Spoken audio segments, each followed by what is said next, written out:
Hello everyone, welcome back to Lakshya computer. दोस्तों, आज के इस वीडियो में हम पढ़ेंगे भारतीय संविधान के बारे में।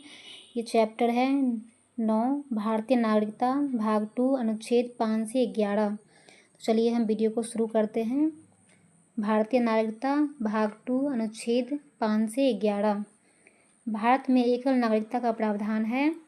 भारतीय नागरिकता का अधिनियम 1955 ईस्वी के अनुसार निम्न में से किसी एक आधार पर नागरिकता प्राप्त की जा सकती है।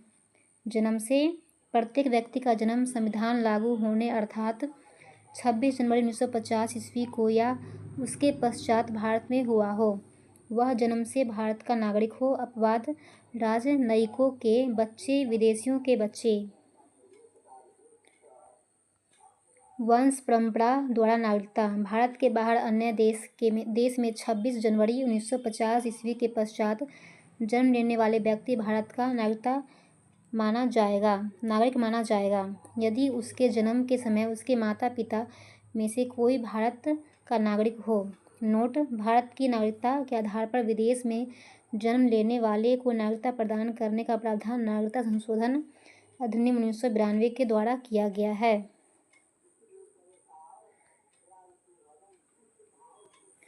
देशीयकरण द्वारा नागरिकता।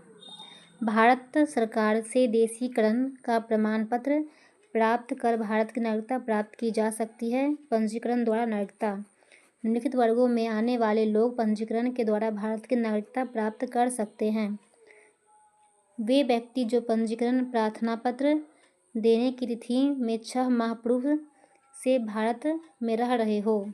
वे भारतीय जो अविभाज्य भारत से बाहर किसी देश में निवास कर रहे हो।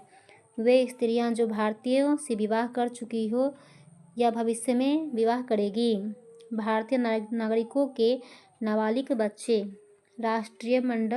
राष्ट्रमंडलीय देश के नागरिक जो भारत में रहते हो या भारत सरकार की नौकरी कर रहे हो, आवेदन पत्र देकर भारत की नागरिकता प्राप्त कर सकते हैं।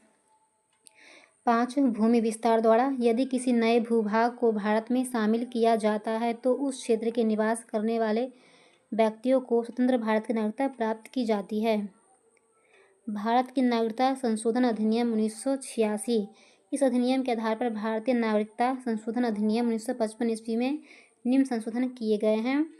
अब भारत में जन्मे केवल उस व्यक्ति को ही नागरिकता प्रदान की जाएगी जिसके माता पिता में से एक भारत का नागरिक हो। वे व्यक्ति पंजीकरण के माध्यम से भारतीय नागरिकता प्राप्त करना चाहते हैं, उन्हें अब भारत में कम से कम 5 वर्षों तक निवास करना होगा। पहले यह अवधि 6 माह की थी। देशीयकरण द्वारा नागरिकता तभी प्रदान की जाएगी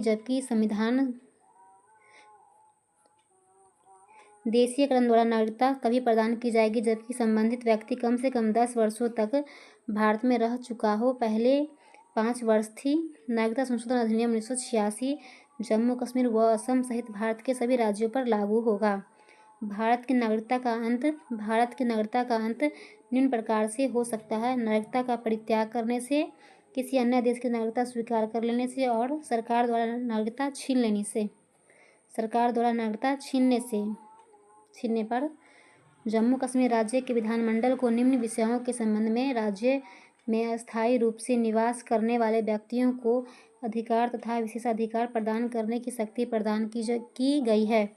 राज्य के अधीन नियोजन के संबंध में, राज्य में अचल संपत्ति के अड़चन के संबंध में, राज्य के अस्थायी रूप से बस जाने के संबंध में, छात्रवृत्तियां अथवा इसी प्रकार की सहायता जो राज्य सरकार प्रदान करते हैं।